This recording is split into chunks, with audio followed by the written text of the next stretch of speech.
Paz e bênção para você e sua linda família. Hoje, terça-feira, vamos rezar unidos de coração com a intercessão de Santa Paulina, celebrando hoje esta grande santa, que também é referência para nós no caminho da santidade. E a palavra de Deus, que ela nos santifique, que ela nos purifique, ela que é fonte de vida para todos nós. Em nome do Pai, do Filho e do Espírito Santo. Amém.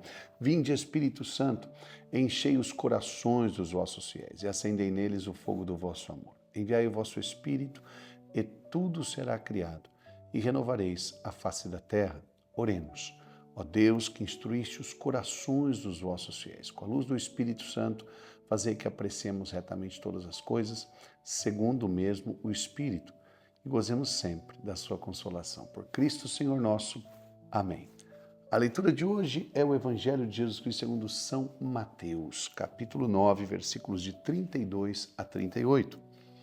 Logo que se foram, apresentaram-lhe um mudo possuído do demônio. O demônio foi expulso, o mudo falou e a multidão exclamava com admiração. Jamais se viu algo semelhante em Israel. Os fariseus, porém, diziam: é pelo príncipe dos demônios que ele expulsa os demônios. Jesus percorria todas as cidades e aldeias, ensinava nas sinagogas, pregando o evangelho do reino e curando todo o mal e toda a enfermidade. Vendo a multidão, ficou tomado de compaixão, porque estavam enfraquecida e abatida como ovelhas sem pastor. Disse então aos seus discípulos: a messe é grande, mas os operários são poucos. Pedi, pois, ao Senhor da messe que envie operários para a sua messe. Palavra da salvação, glória a vós, Senhor.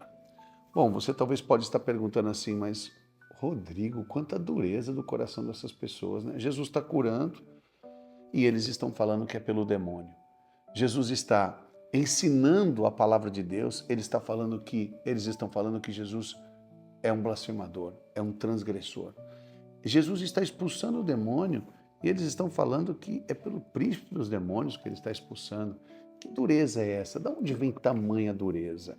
Olha, se você for pegar alguns capítulos atrás, depois do Sermão da Montanha, você percebe que eles já estavam se fechando para Jesus, mas se fecharam, porque assim, com todo o respeito, assim, falando num termo bem chulo, a hora que zangou mesmo o negócio foi quando Jesus começou a falar que você não pode só amar a Deus, você tem que amar o próximo também.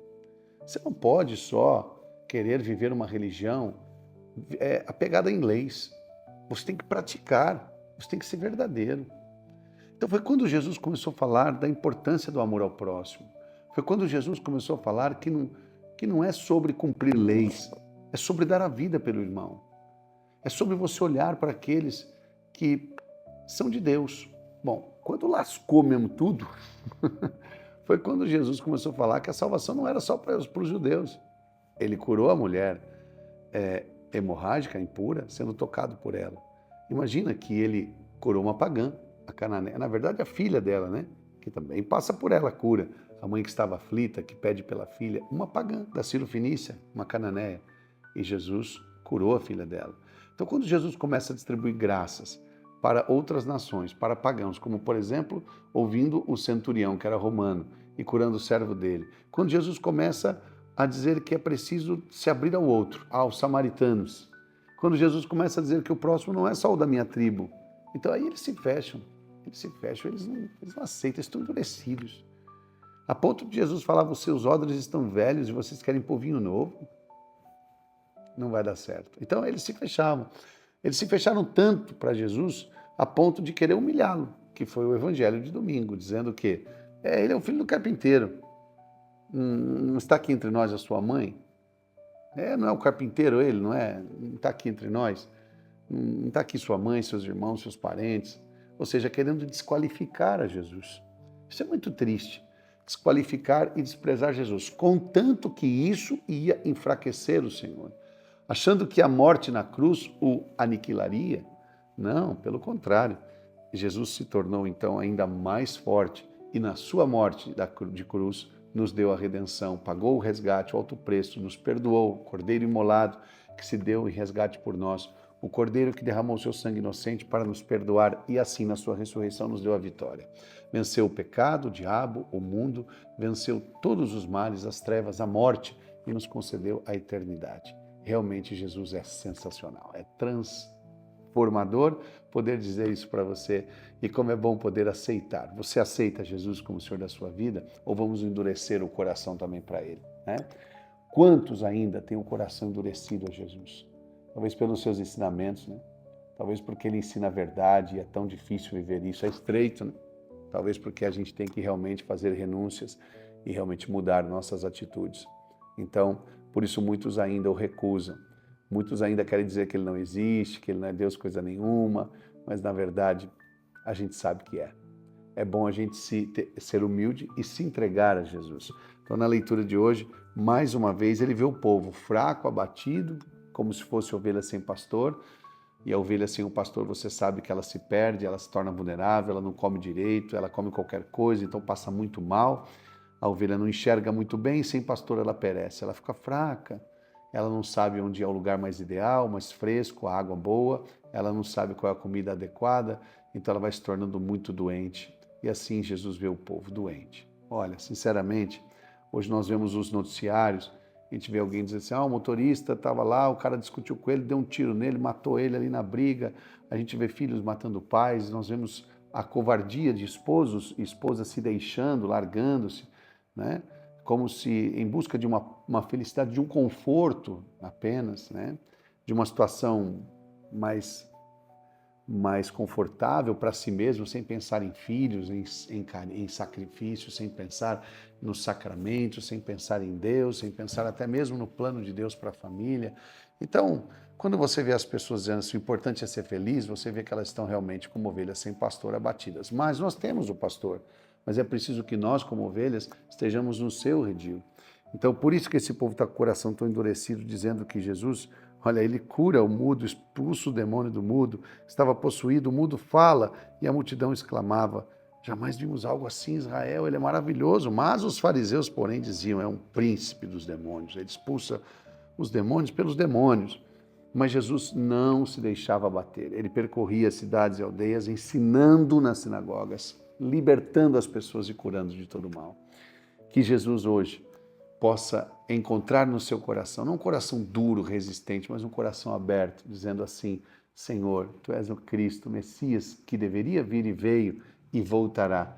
Receba, Senhor, neste momento, o nosso coração em Tuas mãos, nosso coração aberto, para que o Senhor entre e reine em nós. Jesus, nessa Lexio Divina de hoje, eu oro por todos aqueles que estão doentes, por todos aqueles que de alguma maneira estão possuídos por uma força do mal, ou que estão até mesmo, Senhor Jesus, tomados de um mal que é do demônio e muitas vezes está disfarçado ali naquele coração. Uma amargura, uma raiva, um ódio, uma falta de perdão, um apego, uma inveja, uma vingança, um desejo de separação, de adultério, de infidelidade, de promiscuidade, de prostituição, de pornografia. Senhor, liberta-nos deste domínio do mal. A pornografia tem dominado tantos homens e mulheres. Liberta-nos deste domínio e de todo tipo de domínio do mal, seja na mente, no coração, na vida física, espiritual, material, financeira, na vida conjugal, na vida dos sentimentos. Liberta-nos de toda posse do mal e venha o Senhor governar, reinar e possuir a nossa vida. Sim, queremos ser cheios do Espírito Santo, transbordados de graça e possuídos pelo Teu amor. Jesus, vem nos libertar nesse momento. Nós somos Tuas ovelhas. Quantas estão fracas e abatidas? Vem nos dar alimento, vem nos curar, vem nos libertar, vem nos dar força. Ensina-nos, liberta-nos e cura-nos. Ave Maria, cheia de graça, o Senhor é convosco. Bendita sois vós entre as mulheres, bendito é o fruto do vosso ventre, Jesus. Santa Maria, Mãe de Deus, rogai por nós, pecadores, agora e na hora de nossa morte. Amém. Muito bem. A nossa ação do dia de hoje vai ser exatamente abrir o coração mais para Deus. Por favor, cuidado com esse coração duro, hein? Isso é perigoso para você. Não viva assim, não. Nada de coração duro. Coração manso, humilde e aberto para Deus, tá bom? Não fuja do perdão. Não fuja de você ajudar as pessoas. Abra o seu coração ao próximo e peça a graça de Deus para você ser assim, um coração aberto para viver com o bom pastor. Que o Senhor esteja do teu lado para te orientar, à tua frente para te guiar, atrás de ti para te preservar, acima de ti para te abençoar e dentro de ti para te conservar. Em nome do Pai, do Filho e do Espírito Santo. Amém. Bom, hoje, nesta terça-feira, eu quero convidar você a se cadastrar no grupo Amigos da Boa Semente. É o nosso projeto de evangelização através de conteúdos digitais que nós enviamos para você. E eu quero dizer que você, amigo da Boa Semente, é uma bênção na minha vida, na vida da Missão Louvor e Glória. Ontem foi um dia muito especial. Foi o aniversário natalício do Dom Luiz Antônio, nosso bispo diocesano. Estivemos juntos lá na nossa casa, Mateus 25. Se você não acompanhou, acompanha lá nas minhas redes sociais, no YouTube, no Facebook, no Instagram. E também você, amigo da Boa Semente, recebeu um áudio de um pronunciamento que o bispo fez lá na casa ontem. Foi tão bonito e eu quero agradecer você. Tudo isso graças a Deus. Eu sempre venho aqui pedir, sempre venho aqui estender a mão e vocês têm sido tão generosos. A gente tem recebido tanta ajuda, tanto apoio, tanta oração e tanto incentivo.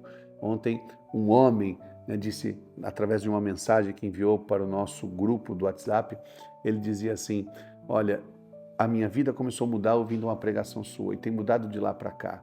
Muito obrigado, não pare. Eu fiquei emocionado, agradeci a Deus e sei que não sou eu, é Deus que faz. Mas obrigado por você nos apoiar, por você nos ajudar a continuar nossa missão.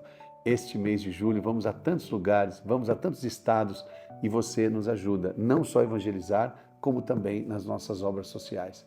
Nós estamos aqui de coração aberto, a sua ajuda e a sua amizade. Deus abençoe você. Até amanhã. O meu deserto florido.